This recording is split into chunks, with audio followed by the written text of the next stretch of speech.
میں کس دھاندلی کو درست مانوں، جو آپ کہہ رہے ہیں یا جو آپ کے ہمسائے میاں جاوید لطیف صاحب جس کا رونا رو رہے ہیں؟ میری بھی نہ سنیں، اچھا میری بھی نہ سنیں، کسی کی نہ سنیں. نہیں ویسے میاں صاحب کے ساتھ دھاندلی ہوئی ہے؟ وہ جو رونا رو رہا ہے، وہ رونا یہی رو رہا ہے کہ باقی جس طرح سب کو جتوایا گیا، جو رانا ثنا نے بھی کہا ہے کہ وہ یہ روتا ہے کہ جس طرح باقیوں کو جتوا دیا مجھے بھی جتوا دیتے، میں بھی جیت جاتا. وہ اتنی دیر تک جو بیٹھا رہا وہاں پہ، جو وہ اتنی اس نے کرپشن کی کہاں سے کہاں پہ چلا گیا، اس کو تو وہ اپنے بیچارے کو رونے پڑے ہوئے ہیں نا. وہ تو وہ چیزیں وہ بات کر رہا ہے کہ لوگوں کو 50,000 60,000 ہزار 20,000 30,000 ہزار ووٹوں سے ہرا دیا گیا، جیتے ہوئوں کو ان کے نتائج کو تبدیل کر دیا گیا. فارم 47 پہ ان کو جتا دیا، فارم 45 پہ پاکستان تحریک انصاف کے جیتے ہوئے تھے. ابھی ہمارا یہاں پہ ملحقہ جو ضلع ہے گجرانوالہ، وہاں پہ رانا بلال اعجاز کا آپ حال دیکھ لیں، لودھروں NA 154 میں رانا فراز کو دیکھ لیں، اور اسی طرح اور بھی جن کی کاؤنٹنگ ہے، جن کی بھی کاؤنٹنگ آتی ہے، ان بیچاروں کو انصاف کی چھوڑ کے ان کو اپنے لالے پڑ جاتے ہیں، یہ جی گئی، یہ ڈبل ٹپے لگ جائیں گے، یہ ہو جائے گا، وہ ہو جائے گا. یہ الیکشن کمیشن کیا کر رہا ہے؟ یہ الیکشن کمیشن کس طرف کو لے کے جا رہا ہے یہ پاکستان کو؟ تو میں یہ سمجھتا ہوں ان کے خلاف. اچھا میں آپ سے یہ بات کر رہا تھا کہ میری چھوڑیں، کسی اور کی چھوڑیں، پبلک کی تو ایک رائے ہے نا، پبلک کی تو رائے ہے نا، پبلک تو ایک دیکھ رہے ہیں نا، پبلک نے تو سارا کچھ جانتے بوجھتے ہوئے، زیادہ اہم جو ہے وہ پبلک کی رائے ہے.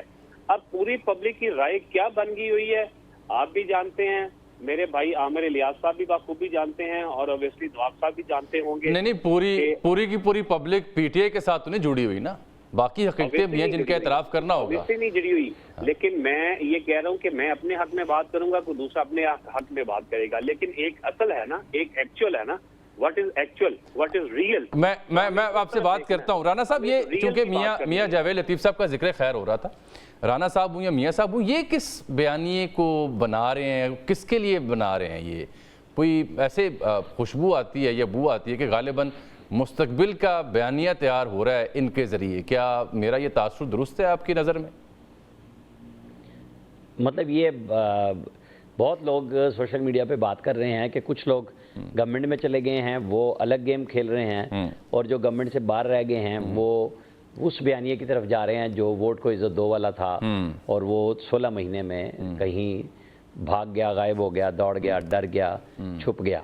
اور اب جو لوگ ہار گئے تو انہیں پھر خیال آ رہا ہے، جیسے خرم دستگیر صاحب 2-3 دفعہ کہہ چکے ہوئے ہیں کہ حالانکہ ان کے اپنے حلقے کی اس کے اوپر بھی کوسچن آئے تھے کہ وہ لوگوں نے ان کے اپنے لیگیوں نے ہی ٹویٹر وغیرہ پہ پروگرامز سارے کیے کہ جی ان کے سیکٹریز کے ذریعے ساری مینجمنٹ ہوتی تھی ان کے اپنے حلقے میں. یہ شاید وزیر بن کے بھول گئے تھے کہ حلقہ بھی میرا موجود ہے.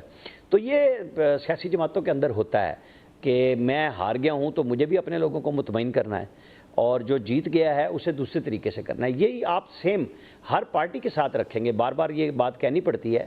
PMLN کے لیے زیادہ اس لیے ہے کہ نواز شریف باہر ہیں، اور باہر سے مراد وہ اقتدار میں نہیں آئے، وہ وزیر اعظم بن سکتے تھے، انہوں نے نہیں چاہا کہ وہ اس طرح کی لولی لنگڑی حکومت کے ساتھ چلیں جہاں پہ آپ کو جو عامر صاحب ویسے میں اپنے سوال کو ذرا ایک اور زاویہ دیتا ہوں. کہیں ایسا تو نہیں ہے کہ یہ رہنما اس کے علاوہ یہ بیانیہ بنا رہے ہوں کہ ساڑی حکومت ہی نہیں ہے، ایتے میاں صاحب دی حکومت ہی نہیں ہے؟ نہیں دیکھیں، یہ جتنے مرضی رہنما ہے نا، بیانیہ تو پھر بنے گا نواز شریف کے بیان کے ساتھ. جب وہ یہ کہہ دیں کہ یہ میرے بھائی کی حکومت ہے، میری نہیں ہے، پھر بات دوسری ہو جائے گی کہ کیا بھائی الگ بنے ہیں. میرے حساب کتاب میں تو بالکل نواز شریف نے جو بھی رزلٹ آیا، ان کی خواہش تو یہی تھی نا سادہ اکثریت ملتی، اور میری اور آپ کی پہلے بھی بات ہوئی تھی، تو میں تو اس وقت یہ کہہ رہا تھا کہ اگر ان کو سادہ اکثریت ملتی ہے تو کوئی ضروری نہیں ہے کہ وہ وزیر اعظم بنے، وہ مریم نواز کو وزیر اعظم بنا سکتے ہیں. آپ کو یاد ہوگا بالکل یاد ہے میرے پروگرام میں بات ہوئی تھی. ٹھیک. تو میں یہ بات اس لیے کر رہا ہوں کہ یہ فیصلہ خالصتاً نواز شریف کی طرف سے اناؤنس ہوا. مریم اورنگزیب نے کیا کہ مریم نواز وزیر اعلیٰ اور شہباز شریف وزیر اعظم ہوں گے. تو یہ نہیں ہو سکتا کہ آپ اناؤنس بھی خود کریں اور چند آپ کے پارٹی کے لیڈرز جو کہ الیکشن ہار چکے ہوں وہ یہ بیانیاں دے رہے ہوں. یہ نہیں چلے گا.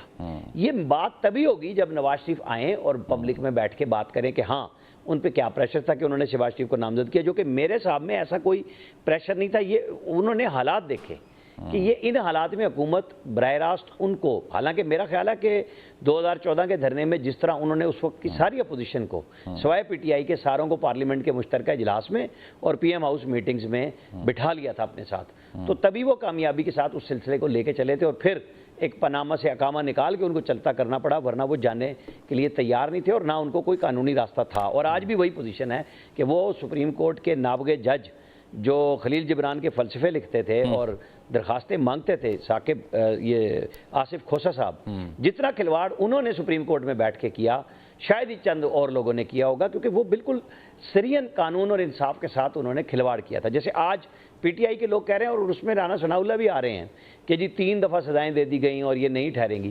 دیکھیں سزائیں تو وہی ہوں گی نا جو فائنل ہو جائیں۔ آج نواز شریف اور گیلانی وہ واحد بدقسمت لوگ ہیں جن کو 184(3) میں سزائیں دے کے فائنل کر دیا گیا۔ اب ان کا ریویو کب ہوتا ہے، کیا ہونا ہے، کیونکہ ریویو ہو چکا، اپیل ان کی بنتی نہیں ہے، ٹائم گزر گیا ہے، کیا ہوگا۔ سپریم کورٹ نے 50 سال بعد ذوالفقار علی بھٹو کو بھی شہید ہی ڈائریکٹ ڈکلیئر کیا نا کہ ان کے ساتھ انصاف نہیں ہوا۔ تو ہمارے ہاں پورا نظام چونکہ بگڑا ہوا ہے، ہم اور آپ سیاستدانوں کی بحث کرتے ہیں۔ اگر جس کی آپ نے خبر دی فواد چودھری، میں ان کا نام لے کے کہوں کہ جب 9 اپریل کے بعد حکومت گئی تو انہوں نے کے پی ہاؤس میں، اس وقت کے پی میں انہی کی حکومت تھی، پریس کانفرنس کی کہ اس ملک میں فوج اور عدلیہ 2 سیاسی جماعتیں ہیں، ان کو آپ مت بھولیں۔ تو جب تک عدلیہ سے چٹ نہیں نکالیں گے ججوں کی بھرتی کی، کام نہیں بنے گا۔ فوج نے آپ کو ایک دفعہ آفر کی، آپ نے 9 مئی کیا اور لڑائی شروع کر دی۔ فوج اب اس کو کسی منطقی انجام پہ، کسی منزل پہ پہنچا کے ہی دم لے گی، اس سے پہلے نہیں ہٹے گی۔ تو یہ باتیں وہ ہیں جہاں پہ سب کو ریکنسیلیشن کے لیے راستہ پھر پیچھے ہٹ کے بنانا پڑے گا۔ نہیں پیچھے ہٹتی ہوئی تو خان صاحب یا پی ٹی آئی نظر نہیں آ رہی نا ابھی تک، جو کل کی بالکل جو سٹیٹمنٹ ہے۔ ہاں تو پھر ڈیل بھی آپ کو ہوتی ہوئی نظر نہیں آئے گی۔ پھر کہ یہ جو ان کے لوگ مل رہے ہیں وہ نہیں فائدہ مند ہوگا جب تک یہ کام جو سٹیٹڈ پوزیشن ہے اس وقت اسٹیبلشمنٹ کی، آپ اور مجھے کوئی ابہام نہیں ہونا چاہیے، بالکل ٹھیک مانگنی ہے، معذرت بھی کرنی ہے، اور آئندہ کے یہ اب اس صورتحال میں پھر عید کے کام نہیں کریں گے۔ اس صورتحال میں پھر عید کے بعد کا منظرنامہ کیا ہوگا؟ کیا خان صاحب ہمیں جلد رہا ہوتے دکھائی دیں گے؟